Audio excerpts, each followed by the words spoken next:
Hello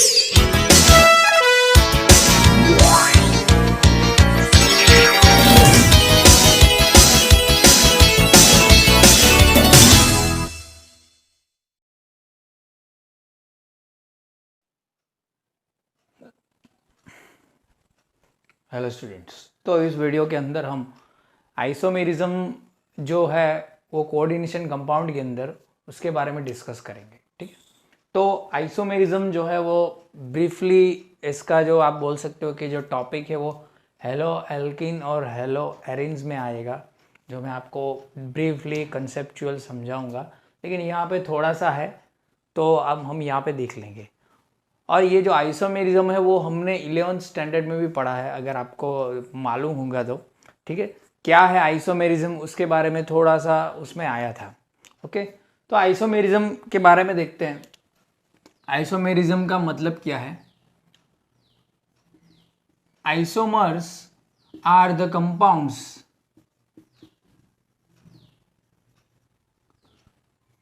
which have same chemical formula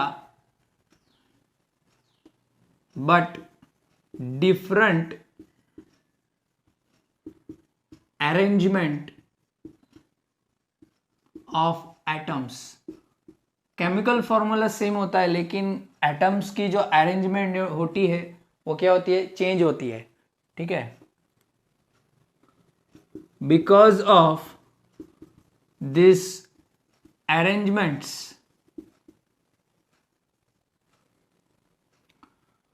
they have different chemical and physical properties। क्योंकि उनकी arrangement जो है वो डिफरेंस होगी, डिफरेंट हो मतलब कि डिफरेंट होगी, डिफरेंस होगा उनकी अरेंजमेंट में, तो इन वो लोग जो है उनकी केमिकल और फिजिकल प्रॉपर्टी जो है वो एक से ज़्यादा डिफरेंट हो सकती है। ठीक है, इतना क्लियर हुआ? ओके, अगर इसकी डेफिनेशन जो है वो अगर दूसरी तरीके से लिख सकते हैं हम, 2 और more compounds having the same molecular formula but different arrangement of atoms are called isomers and the phenomena is called isomerism. ये ऐसा भी लिख सकते हैं, अगर लिखना हो तो लिख लो। 2 or more compounds having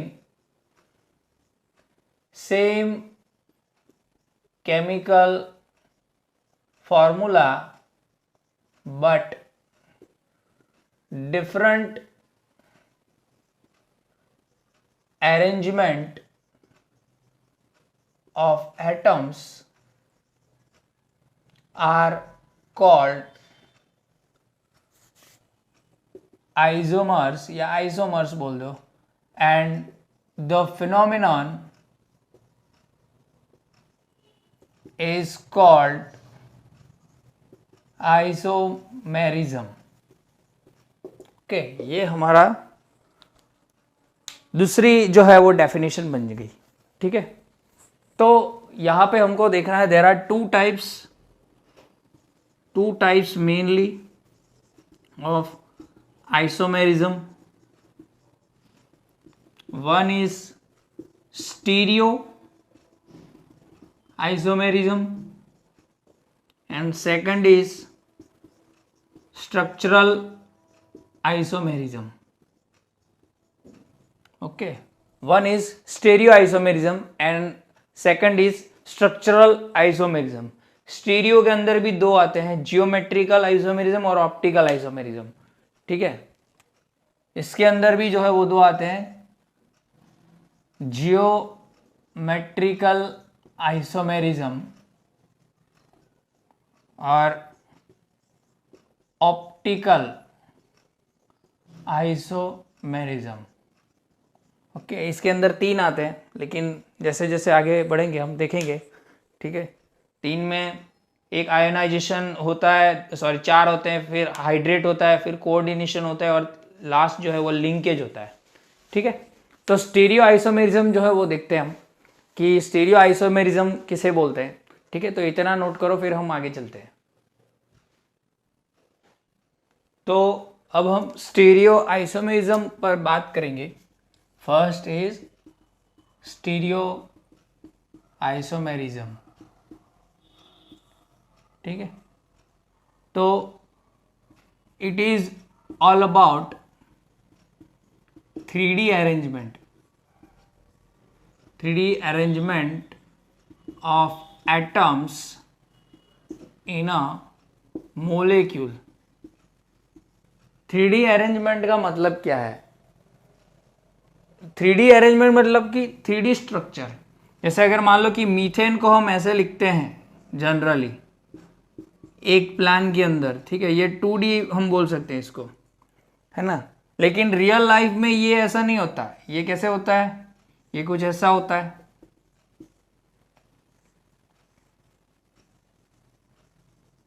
ये 3D स्ट्रक्चर जो है वो ऐसा होता है, ठीक है। ये H, ये H, ये H, ये H, ये ऑन द प्लान है, ये दोनों, ये बिलो द प्लान और ये अबोव द प्लान। 11th में मैंने ये बताया हुआ है स्ट्रक्चर, है ना, डैश स्ट्रक्चर, सभी स्ट्रक्चर के बारे में मैंने बताया था।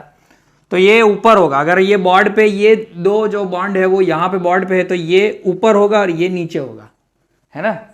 समझ में आया इतना के कि मतलब कि 3D स्ट्रक्चर रियल लाइफ में 3D स्ट्रक्चर ही होते हैं, ठीक है। क्लियर हो इतना? अगर हम स्टीरियो आइसोमेरिज्म में बात करें, पहले हमारे जियोमेट्रिकल आइसोमेरिज्म, तो इसमें क्या होगा? तो इसमें होता है कि सेम केमिकल फॉर्मूला,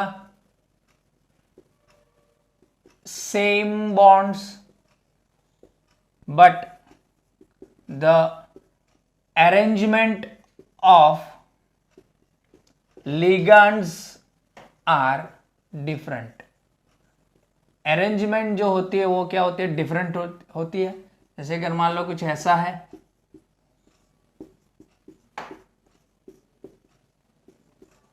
तो इसका फॉर्मूला अगर देखोगे तो ऐसा होगा Ma2B2, है ना। और अगर मान लो कुछ ऐसा हो,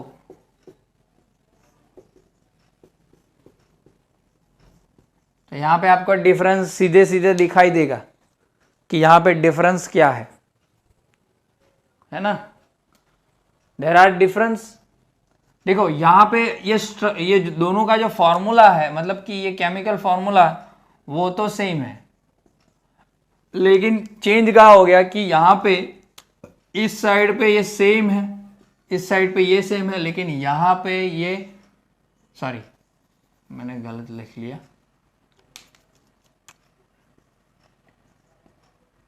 यहां पे चेंज हो गया ये, है ना। ये देखो चेंज हो गया, है ना, पूरा चेंज हो गया है। तो इनसे क्या होता है कि प्रॉपर्टीज जो है उसमें डिफरेंस आ जाता है, ठीक है। क्या आ जाता है? डिफरेंस आ जाता है, ठीक है। अगर हम ऑप्टिकल की बात करें, ऑप्टिकल आइसोमेरिज्म, इसमें क्या होता है? अगर मान लो कि एक मेटल है, ठीक है, तो एक मेटल ने मान लो कि इथिलीन डायमाइन है, ये कुछ ऐसा होगा, बाइडेंटेट, इसे बाइडेंटेट बोलते हैं, ऐसे हमने देखा था NH2, ये दे रहा है, ये दे रहा है, तो बाइडेंटेट बोलेंगे। तो यहाँ पे क्या होगा कि ये पूरा जो है वो थोड़ा चेंज हो जाएगा, कुछ ऐसा हो जाएगा, ऐसा लगेगा कि ये मिरर के अंदर हमने जैसे ये दोनों के बीच कुछ मिरर रख दिया हो।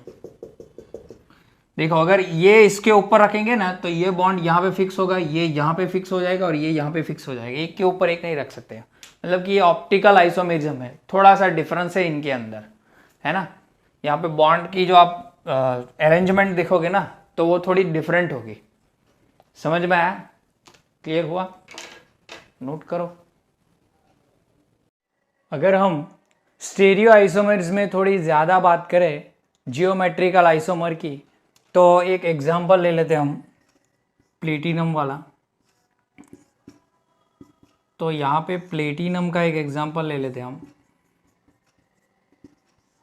कुछ ऐसा। ये जो टाइप है हम बोल सकते हैं,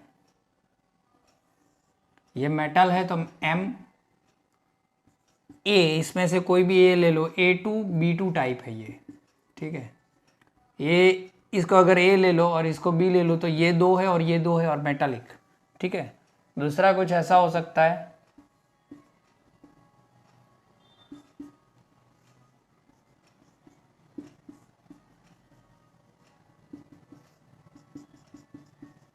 सो द डिफरेंस इज, यहाँ पे अब देखोगे तो यहाँ पे ये जो सेम लिगांड है वो सेम साइड है, ओके। यहाँ पे सेम लिगांड सेम साइड है, even here there are at opposite side, okay. तो ये इसको हम सिस बोलेंगे, ठीक है। सिस आइसोमर इसे लिख सकते हैं, आइसोमर, और इसे बोलेंगे ट्रांस आइसोमर। सिस आइसोमर और ट्रांस आइसोमर के बारे में हमने पढ़ा हुआ था 11th केमिस्ट्री के अंदर, ठीक है। ये जो है इसका नाम है सिस प्लेटिन और ये है ट्रांस प्लेटिन। देखो अब यहाँ पे केमिकल फॉर्मूला तो ये यही होगा, PTNH32Cl, ठीक है। लेकिन बिकॉज ऑफ द आइसोमेरिज्म यहाँ पे सिस प्लेटिन जो है वो क्या है, कैंसर ट्रीटमेंट में यूज होता है, कैंसर ट्रीटमेंट मेडिसिन, वेरेज ये जो है वो कैंसर ट्रीटमेंट में यूज नहीं होता है। तो दोनों की प्रॉपर्टी चेंज हो गई। ऐसा नहीं है कि ट्रांस यूज नहीं होता है, वो तो डिपेंड करता है। अगर दोनों में से ये इफेक्ट कर रही है तो ये एज अ मेडिसिन यूज होती है। 11th केमिस्ट्री का फर्स्ट चैप्टर जो था, हमने केमिस्ट्री के इम्पोर्टेंस के बारे में जब पढ़ा था, तब ये जो कैंसरजेनिक ट्रीटमेंट के बारे में बात हुई थी तो उसमें सिस प्लेटिन का नाम आया था एज अ मेडिसिन। तो यही है ये मेडिसिन, ठीक है। तो ये भी जियोमेट्रिकल आइसोमेरिज्म हम बोल सकते हैं इसको, ठीक है। अगर हम अब मान लो कि MA4B2 टाइप की बात करें, ठीक है, MA4B2 type, MA4B2 type that is one type of octahedral, क्योंकि 6 है ना। तो कैसे होगा, मान लो कि कोबाल्ट, यहाँ पे मैं कोबाल्ट को दिखा देता हूँ और यहाँ पे Cl को दिखा देता हूँ, और 4 जो लिगांड है वो NH3 को दिखाऊंगा यहाँ पे, NH3, ये भी NH3 और ये भी NH3, ठीक है। ये ओके। एक दूसरा होगा सेम, थोड़ा सा डिफरेंट होगा। यहाँ पे हम Cl लेंगे तो यहाँ पे एक Cl ऑपोजिट साइड पे होगा, 2 NH3 यहाँ पे होंगे, then other 2 NH3s are on opposite side, ठीक है। तो आप इसमें से इजीली आप समझ सकते हो कि सिस कौन सा है, ट्रांस कौन सा है। ये देखो, ये लिगांड सेम है, ये एडजेसेंट लिगांड बोले जाते हैं, एक दूसरे के बाजू में होते हैं, उसे एडजेसेंट बोला जाता है। तो ये जो है सीधी सी बात है, हम बोल सकते हैं सिस है, सिस आइसोमर है। और यहाँ पे देखो, ये 2 और ये 2 अलग हो गए, मतलब कि ये ट्रांस आइसोमर है ना। ये सिस आइसोमर है और ये ट्रांस आइसोमर है। समझ में आया? ओके।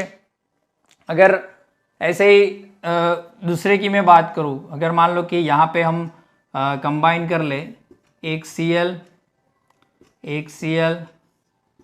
इथिलीन डाइअमाइन, ठीक है। ये 2 बॉन्ड बनाता है, इसीलिए ऐसा लिखना पड़ता है, ठीक है। ये एक,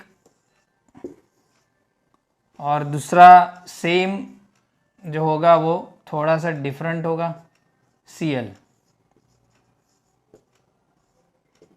कुछ ऐसा। देखो अब यहाँ पे क्या होगा, ये दो एक सेम साइड पे, तो ये सिस होगा और ये ट्रांस होगा, ठीक है। लिगांड की पोजीशन देखो आप, लिगैंड की पोजीशन जो होगी, ठीक है, अगर यहाँ पे देख लिखना हो तो आप लिख सकते हो same type of ligands are at same side, ठीक है, तो वो सिस होंगे, cis isomers. So they are called as cis isomers and other are called trans isomer। उसके लिए लिखना हो तो आप लिख सकते हो different sides, okay, same type of ligands are at different site, okay, in coordination compounds। clear, समझ में आया? चलो इतना नोट करो, फिर हम आगे चलते हैं। अब हम Ma3B3 की बात करेंगे। Ma3B3 type, that is also octahedral. Geometry उनकी ऑक्टाहेड्रल ही होती है। अगर कैसे होगा, देखो M यहाँ पे, अगर मान लो कि ये हमारा A है, ठीक है, ये A है, ये A है, then this one is B, this one is B, this one is B, ठीक है। ऑक्टाहेड्रल वाला फंडा आपको मालूम है, ये क्या बनाएगा, कुछ ऐसा बनाएगा, है ना। तो अगर यहाँ पे देखो, ये जो फेस है हमारा, ये फेस जो है वो सेम टाइप के लिगैंड से बन रहा है। The face is formed by same type of ligands.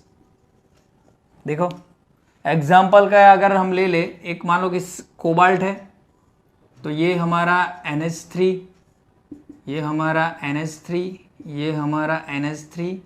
Now this one is NO2, this one is NO2, this one is NO2, ठीक है। तो क्या बनेगा, कुछ ऐसा बनेगा,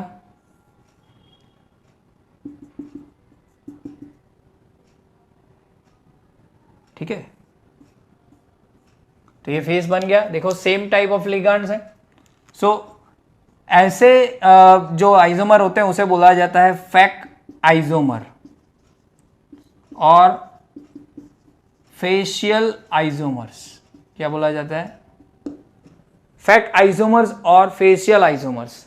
ओके, क्लियर, समझ में आया? ओके, और एक जो टाइप होती है उसके बारे में भी बात हम कर लेते हैं।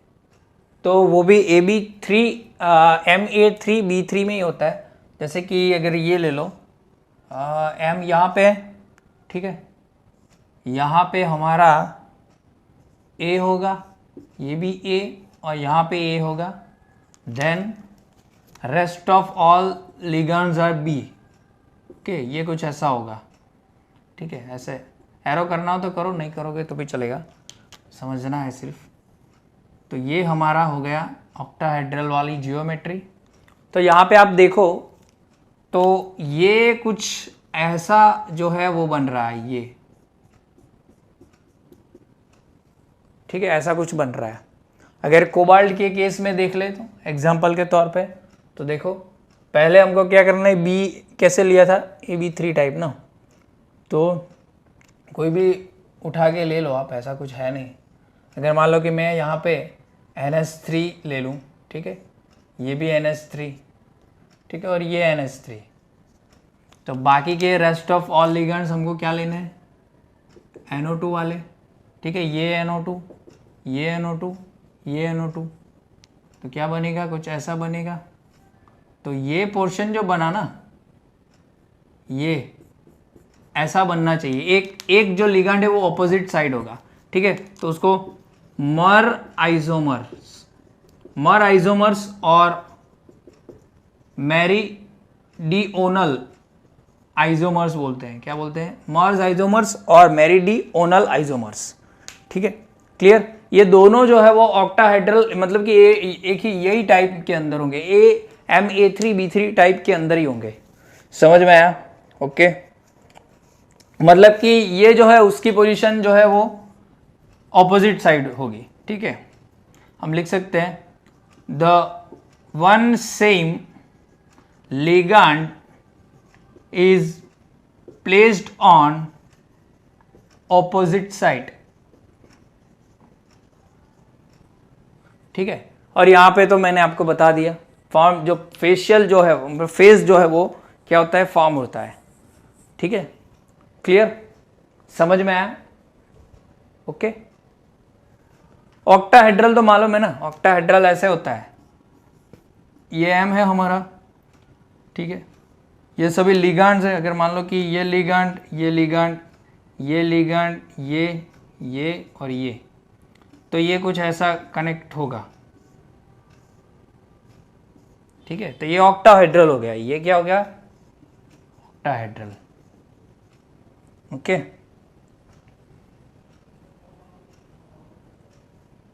क्यों? 8 फेस होते हैं उसके। ठीक है ना, ये इस साइड वाला 1 और ये 2 और पिछला सॉरी ये 3 और ये 4, वैसे ही नीचे 4 होंगे, इसलिए 8 हो गए ना, तो ऑक्टाहेड्रल बोलेंगे। ओके, क्लियर, इतना नोट करो, इसके बाद हम आगे चलते हैं। उसके बाद हम ऑप्टिकल आइसोमेरिज्म की बात करें। Optical isomerism. ओके, तो पहले भी आपको मैंने इसके बारे में बोला था, लाइट सोर्स से अगर मान लो ये यहाँ से जो है वो लाइट जा रही है, मतलब जैसे कि लेज़र लाइट जाती है। ठीक है, यहाँ पे हमने कुछ जो भी कंपाउंड है उसका सोल्यूशन बनाना है। ठीक है, कंपाउंड सोल्यूशन। ओके, यहाँ से लाइट जाएगी और इसके थ्रू चली जाएगी। ठीक है, अगर मानो कि ये सीधी चली गई, ठीक है, तो ये इनएक्टिव बोला जाएगा। ये जो कंपाउंड जो है सॉल्यूशन, वो क्या बोला जाएगा, इनएक्टिव कंपाउंड बोला जाएगा, या फिर इसे बोल सकते हैं हम ऑप्टिकल इनएक्टिव कंपाउंड। ठीक है, अगर ये सीधी लाइट चली जाएगी तो स्ट्रेट लाइन। ओके, लेकिन अगर मान लो कि ये स्ट्रेट नहीं जाती और ये ऐसे मुड़ जाती, ठीक है, एंटी क्लॉकवाइज मुड़ गई, एंटी क्लॉकवाइज, और वी कैन से लीवो रोटेटरी। इसे क्या बोलते हैं, लीवो रोटेटरी। लीवो का मतलब क्या है, लेफ्ट, तो इसे लीवो रोटेटरी बोलते हैं। ठीक है, समझ में आया? ऑप्टिकली की बात कर रहा हूं। ओके, इसके लिए नेगेटिव चार्जेस, इसके लिए स्मॉल l और नेगेटिव साइन का यूज होता है। ठीक है, अगर मान लो कि ये ऐसे राइट में मुड़ गई, so that is of clockwise, and dextro बोलते हैं इसको, डेक्स्ट्रो रोटेटरी। क्या बोलेंगे, डेक्स्ट्रो मीन्स राइट, और इसको स्मॉल d और प्लस साइन से शो करते हैं। ठीक है, स्मॉल d और प्लस साइन से शो करते हैं। क्लियर, समझ में आया? ओके, अगर ऑप्टिकल आइसोमेरिज्म की बात करो तो same chemical formula, same bonds but different optical activity. जो ऑप्टिकल एक्टिविटी होगी वो क्या होगी, different. 2 or more compounds having same chemical formula, same bonds, but different optical activity are called optical isomers. Okay, clear? And the phenomenon is called optical isomerism. लिखना हो तो लिख लो, यहाँ पे लिख लेता हूँ। And the phenomenon is called optical isomerism. Okay, यहां से खत्म होके यहां पे लिख लेना. क्लियर, समझ में आया? इनको अदर नेम इनको बोला जाता है इनेंशियोमर्स. इनेंशियोमर्स भी बोला जाता है. अगर क्वेश्चन में इनेंशियोमर लिखा हो तो भी यही है, मतलब कि ऑप्टिकल आइसोमेरिज्म को ही इनेंशियोमर भी बोलते हैं. ठीक है, क्लियर. एक एग्जांपल जो मैंने आगे शायद आपको बताया है, कोबाल्ट का इथिलीन डायमाइन वाला, कुछ ऐसा.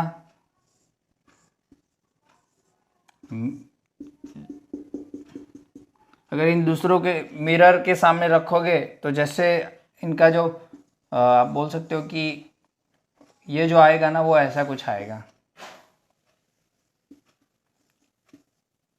ओके,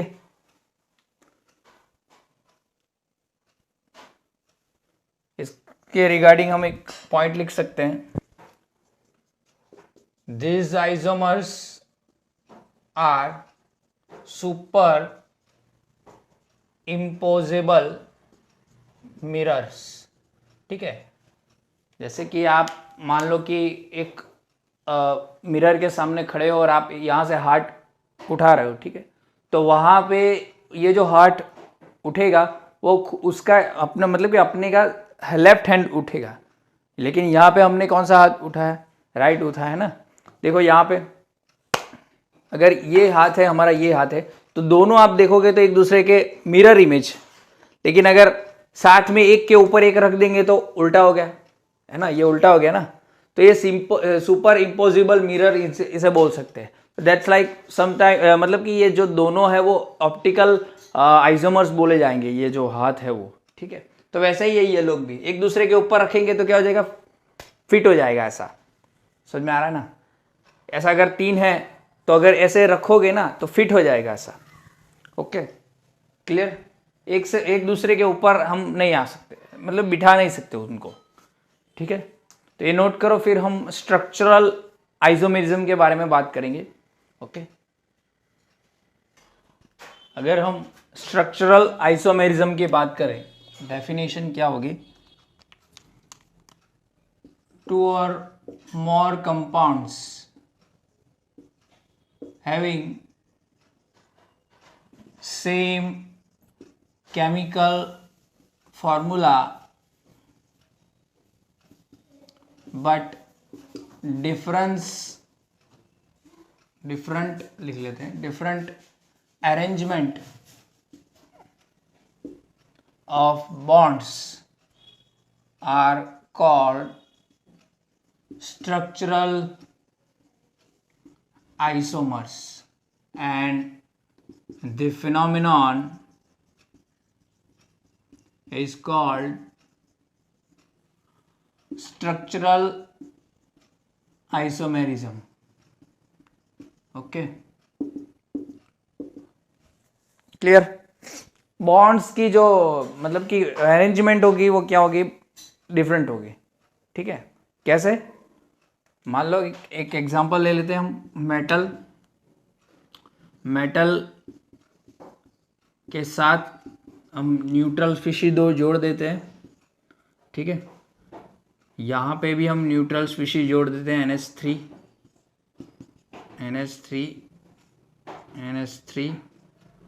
और यहाँ पे NH3. ठीक है, अब मेटल की जगह हम मान लो कि कोबाल्ट ले लेते हैं. चलो, यहाँ पे Cl3 रखना पड़ेगा क्योंकि ये सभी न्यूट्रल स्पीशीज है, तो यहाँ पे +3 आएगा. तो इसको करने के लिए, प्राइमरी वैलेंसी को करने के लिए करना पड़ेगा ना. ठीक है, तो यहाँ पे और इसका जो स्ट्रक्चरल आइसोमर होगा वो कैसे होगा? देखो, ये जो है कुछ चेंज हो जाएगा. ऐसा है, ये हमारा NH3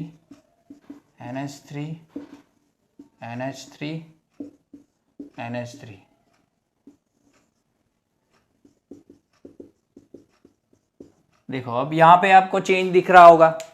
कैसे? इस केस में देखो, ये जो है 2 और ये 4, यहाँ पे जो ये है वो नॉन आयोनाइजेबल है और ये जो है वो आयोनाइजेबल है। यू ऑल नो कैसे, क्योंकि यही आयोनाइज होता है ना। आपने AgNO3 से रिएक्शन की थी, AgCl निकल जाएगा, 3 AgCl निकलेगा यहाँ पे, है ना, क्योंकि ये प्राइमरी वैलेंसी और ये कोऑर्डिनेशन नंबर बोल सकते हो आप, ये सेकेंडरी वैलेंसी है। तो इस केस में क्या हो रहा है कि ये क्लोरीन यहाँ पे आ रहा है तो ये नॉन आयोनाइजेबल हो गया। Then this H2O is ionisable because of, यहाँ ये कहाँ पे है, ये आयोनाइजेबल मतलब प्राइमरी वैलेंसी में आ गया ना। फॉर्मूला तो सेम ही होगा, फॉर्मूला यहाँ पे क्या होगा, सेम ही होगा, NH3 4H2O2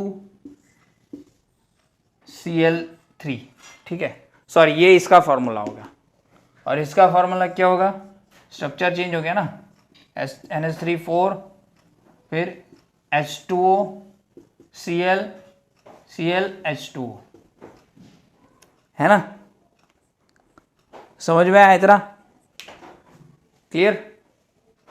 Cl2 होगा ना, सॉरी यहां पे Cl2 होगा, क्लियर। तो ये इसे स्ट्रक्चरल आइसोमेरिज्म हम बोल सकते हैं, ठीक है। अभी 4 टाइप के स्ट्रक्चरल आइसोमेरिज्म होते हैं, ठीक है, जो मैंने आपको बोले।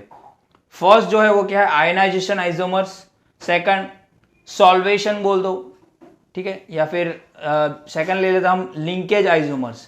थर्ड जो है वो कोऑर्डिनेशन है, ठीक है। First is ionisation isomers, second is linkage isomers, third one is coordination isomers and fourth one is hydrate और सॉल्वेशन आइसोमर्स। ये और ये जो है वो दोनों सेम ही है, लेकिन इसके अंदर सिर्फ जो सॉल्वेंट होता है वो क्या होता है, वाटर होता है सॉल्वेशन में, बस दोनों सेम ही है, पहला और चौथा, ठीक है, क्लियर, समझ में आया। तो चलो थोड़ा सा डेप्थ में देख लेते हैं विथ एग्जांपल, तो आपको ज़्यादा अच्छा लगेगा। तो यहाँ पे जो पहला है वो है आयनाइजेशन आइसोमर्स, ठीक है। तो ये क्या होगा, द कंपाउंड्स और 2 और मोर कंपाउंड्स भी लिख सकते हो, which have same chemical formula, और मोलिकुलर फार्मूला भी लिख सकते हो, molecular formula, but give different ions in the solution। क्या होगा, डिफरेंट आयंस देंगे, जैसे कि अगर एग्जांपल पे ले लो CONH3 5Br ठीक है, और वैसा ही हम ले लेते हैं CONH3 5SO4Br, ठीक है। इनका जो अगर कोबाल्ट या फिर सब गिनोगे ना तो सेम ही होगा, इसमें कोई डिफरेंस नहीं होगा, ठीक है। ये जो है हमारा रेड वायलेट कलर का है, ये हमारा रेड कलर का है, ठीक है। जब इनका आयनाइजेशन होगा, ठीक है, ionisation in any solvent, ionisation reaction लिख लो, रिएक्शन, तो ये प्राइमरी इसका ही क्या होगा, ये निकलेगा 2- प्लस ये पूरा कोऑर्डिनेशन एंटिटी बोला जाता है, स्फेरे भी बोलते हैं इनको, कोऑर्डिनेशन एंटिटी बोलते हैं, ये पूरा टोटल, और ये ब्रैकेट के साथ स्फेरे बोलेंगे, ठीक है। तो ये निकल जाएगा 5Br2-, ठीक है। और यहाँ पे हमारा क्या निकलेगा, ये, क्योंकि यही आयनाइजेबल होता है, तो यहाँ पे मिलेगा हमको NH3 5SO4-, ठीक है। तो देखो यहाँ पे जो मिला हमको वो क्या मिला, डिफरेंट आयंस मिले, डिफरेंट आयंस है ना यहाँ पे। सो दीज आर बोथ कौन से होंगे, आयनाइजेशन आइसोमर्स। अगर इसका नाम क्लियर करना हो तो देखो यहाँ पे पहले आप देखो पॉजिटिव और नेगेटिव में से पॉजिटिव कौन सा है, ये है पॉजिटिव, ये नेगेटिव है, तो इनको पहले लिखो, अभी ये कोऑर्डिनेशन एंटिटी बोले जाएंगे इसको।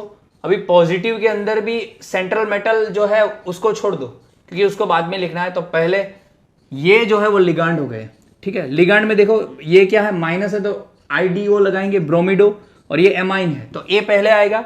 तो यहाँ पे क्या होगा, अभी एमाइन कितने हैं, 5 है, तो पेंटा एमाइन, ठीक है। ये न्यूट्रल है तो इसमें कुछ लगाना नहीं है। फिर ये क्या है, ये ब्रोमिडो, ब्रोमिडो, क्लियर इतना। अब इसको लिखो कोबाल्ट। अब कोबाल्टेट नहीं लिखना है क्योंकि वो नेगेटिव में आएगा तभी लिखना है, न्यूट्रल पॉजिटिव में नहीं। ये पूरी एंटिटी क्या है, पॉजिटिव है, ये नेगेटिव है, कोबाल्ट।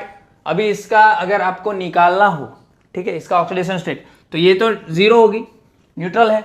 इसका -1, इसका -2, तो टोटल कितना होगा, -3।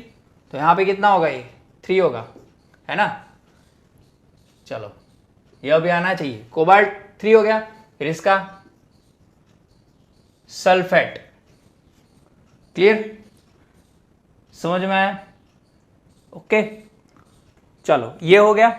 सेम इसका भी लिख सकते हो आप, सेम क्या होगा यहाँ पे, पेंटा एमाइन, फिर यहां पे सल्फेटिडो, यहां पे चेंज होगा मेरे हिसाब से, देख लेता हूं मैं भी। नहीं सल्फेटो ही होगा, हाँ, टीडो नहीं होगा। आइडो से अच्छा टो लगा लो, सल्फेटो, ठीक है। आइडो भी लगा सकते हो और टो भी लगा सकते हो, सल्फेटो लिखा हुआ है ना यहाँ पे। सल्फेटिडो भी लगा दो, अच्छा नहीं लगेगा, इसलिए सल्फेटो लगा लेते हैं यहाँ पे। फिर कोबाल्ट, ये साथ में ही लिखना है, ऐसा नहीं कि अलग लिखना है, कोबाल्ट। फिर यहाँ पे देखो 2 - और 1 3, मतलब कि यहाँ पे भी 3 होगा, कोबाल्ट 3, ब्रोमीन, क्लियर। ब्रोमाइड लिखना है, सॉरी, ओके।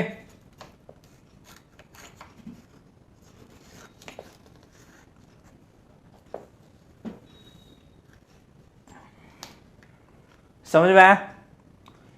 तो ये जो है वो हम बोल सकते हैं कि आयोनाइजेशन आइसोमर्स हैं, ठीक है, क्लियर। ऐसे बहुत सारे आयोनाइजेशन आइसोमर्स हैं जो डिफरेंट आयंस जो है वो देंगे, उनके आयोनाइजेशन होते ही, ओके। ये सिर्फ हम एक एग्जांपल दे रहे हैं, ठीक है। आप जैसे ही देखोगे तो आपको पता चल जाएगा कि ये जो है वो यहाँ पे जो चेंज होगा, सेम इसका जो अंदर का पार्ट है ना, ये मतलब कि सेंट्रल मेटल और ये दोनों सेम होगा, और ये जो है एक लिगैंड, उसमें ही क्या होगा, इंटरचेंज होगा। There is a exchange of, बोल सकते हो कि ligands from primary valency to secondary valency और counter ion to coordination entity, ठीक है। ये काउंटर आयन है और ये कोऑर्डिनेशन एंटिटी है, और ये पूरा कोऑर्डिनेशन स्पेयर है, ठीक है, क्लियर। तो इतना नोट करो, फिर हम आगे चलते हैं। अब अगर हम लिंकेज आइसोमेरिज्म की बात करें तो those compounds having same chemical or molecular formula and the different linkage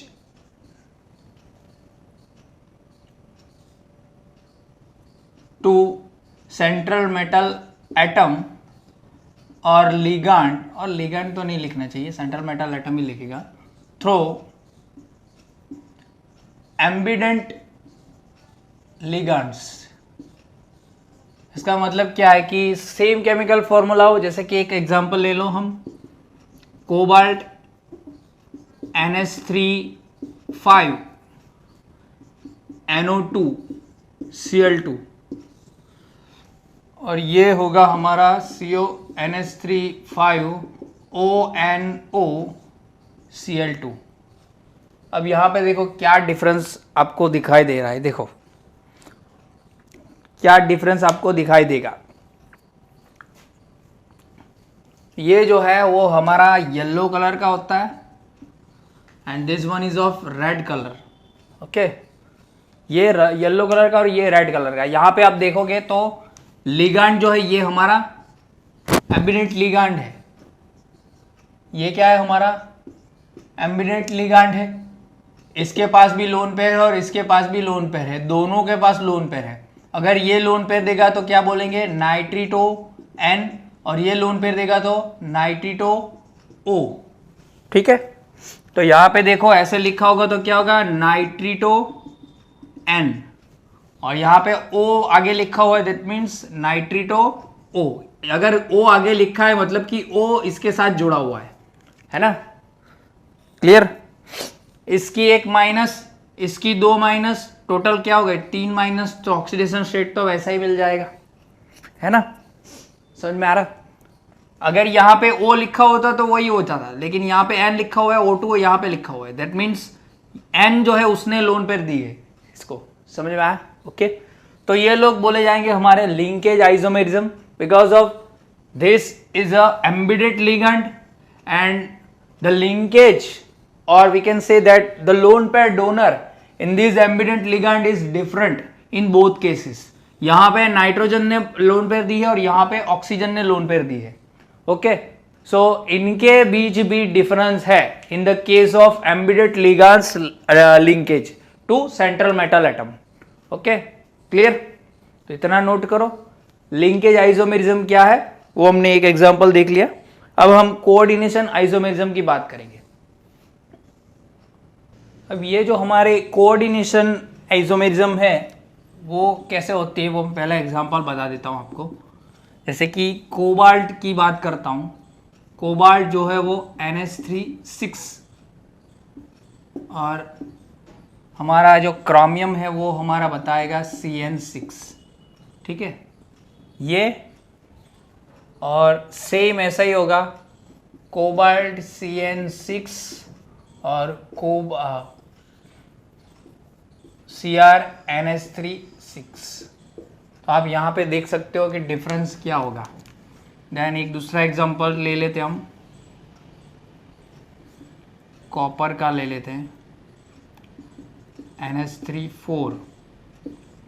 PtCl4 ऐसे लिख लेते हैं, चलो Cl4। ठीक है, तो यहाँ पे क्या हो जाएगा, कॉपर Cl4 PtNH3। ये जो आप देख रहे हो ना, ये एक दूसरे के आइसोमर्स है। ठीक है, क्या है वो, आइसोमर्स है।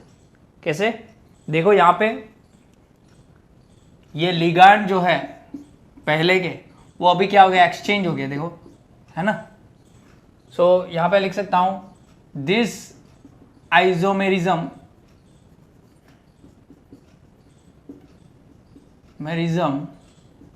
arises due to the exchange of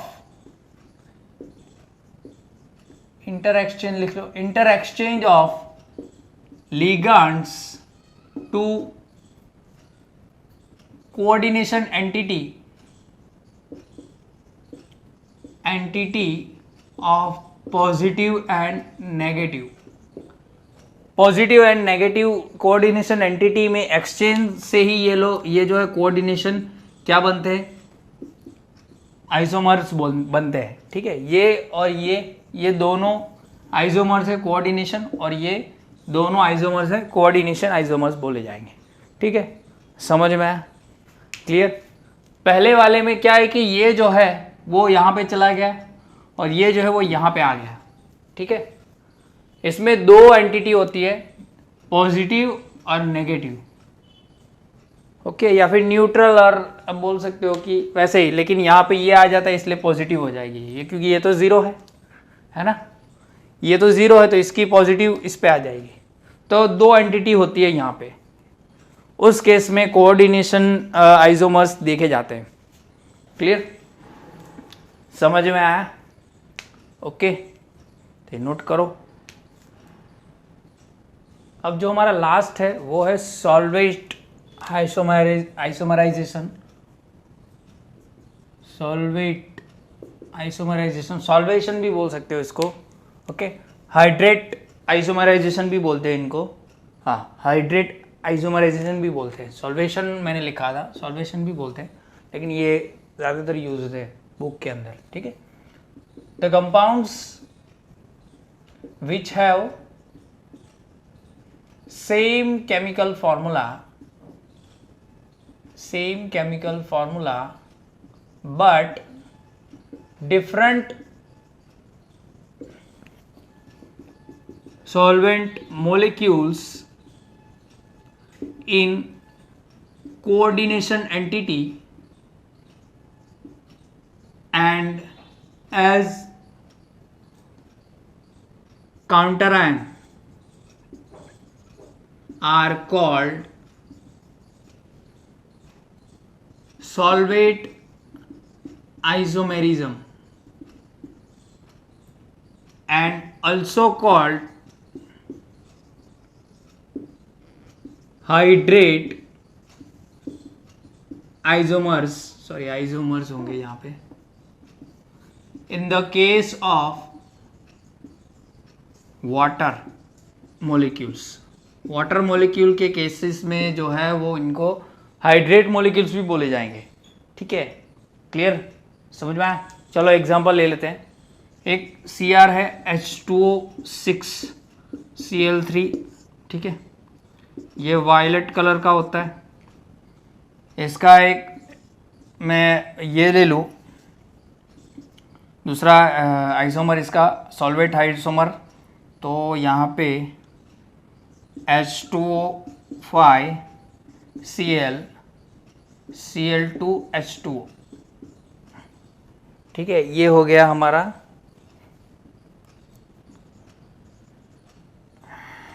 green colour, ऐसा कुछ होता है, इसका बाद में देखते हैं। और एक होता है यहाँ पे Cr H2O4 Cl2H2O। तो यहाँ पे देखो आप केमिकल फॉर्मूला अगर यहाँ पे निकालोगे ना तो सेम ही होगा। ठीक है, क्या होगा? वायलेट है, ये ब्लू ग्रीन होगा, ये ब्लूइश ग्रीन बोल सकते हो, ब्लूइश ग्रीन, और this one is a dark green. These all are isomers, hydrate isomers बोल दो क्योंकि वाटर का मॉलिक्यूल है। ठीक है, और वाटर का मॉलिक्यूल ही यूज होता है। ठीक है, एंड और एंड लिख लेते हैं। चलो, अगर मैं इसकी बात करूं, आप यहाँ पे देखोगे तो फ्री आयन कौन से हैं? ये तो आप बोल सकते हो कि this compound gives Ag3AgCl with AgCl when reaction with AgNO3, but no H2O molecules when reaction with H2SO4, concentrated H2SO4 लिख लेते हैं, concentrated H2SO4। ये जो हमारा कंपाउंड है वो H2O के मोलिक्यूल नहीं देगा in the presence of, reaction करवाएंगे हम कॉन्सेंट्रेटेड H2SO4 से, बिकॉज ऑफ ये जो है वो भी कोऑर्डिनेशन नंबर के अंदर है, सेकंड वैलेंसी है इसकी, तो ये तो करेगा नहीं, यही आयोनाइज होगा। तो जब AgNO3 से रिएक्शन होगी तब ये जो है वो 3 Cl कैसे निकलेंगे? 3 AgCl से निकलेंगे। ठीक है, ऐसे मैंने यहाँ पे लिखा। लेकिन ये कंपाउंड क्या होगा? This compound gives 2 AgCl reaction with AgNO3, AgNO3 से रिएक्शन करते ही ये निकल जाएगा। लेकिन यहाँ पे देखो एक H2O मॉलिक्यूल भी है जो फ्री आयंस है, वो निकल सकता है, and gives 1 molecule of H2O reaction with किसके साथ? Concentrated H2SO4। कॉन्सेंट्रेटेड H2SO4 के साथ जब रिएक्शन करोगे तो इसने तो वाटर के मॉलिक्यूल नहीं दिए, लेकिन ये एक देगा, क्योंकि ये क्या करेगा? ये फ्री आयन है, अभी काउंटर आयन में आ गया तो ये निकल जाएगा। लेकिन यहाँ पे सिर्फ 2 AgCl ही मिलेगा क्योंकि एक Cl इसके अंदर आ गया, प्राइमरी वैलेंसी में नहीं है, सेकेंडरी वैलेंसी में, तो वो निकलेगा नहीं, उसका आयनाइजेशन नहीं होगा। ठीक है, और यहाँ पे दिस कंपाउंड गिव्स, अब इसका पूरा आपको ही लिखना है, क्या देगा? AgCl रिएक्शन विथ ओनली एक क्लोरीन का एटम ही देगा with AgNO3, whereas it gives two molecule of H2O reaction with concentrated H2SO4। ठीक है, देखो अभी सभी के जो केमिकल आप प्रॉपर्टीज देख रहे हो तो सभी के डिफरेंस है। ठीक है, there is no doubt that those both मतलब कि all have different chemical same chemical formulas, but their chemical properties are different because of these are solvate isomers, okay, और hydrate isomers भी बोल सकते हो। because of these isomers they have different chemical properties। यहाँ पे ये 3 chlorine जो है निकाल रहा है, ये 2 क्लोरीन निकाल रहा है और ये 1 क्लोरीन निकाल रहा है। जो पहले हमने पढ़ा था वही यहाँ पे डिटेल में आ गया, समझ में आया? Okay, clear? ये नोट करो। ओके।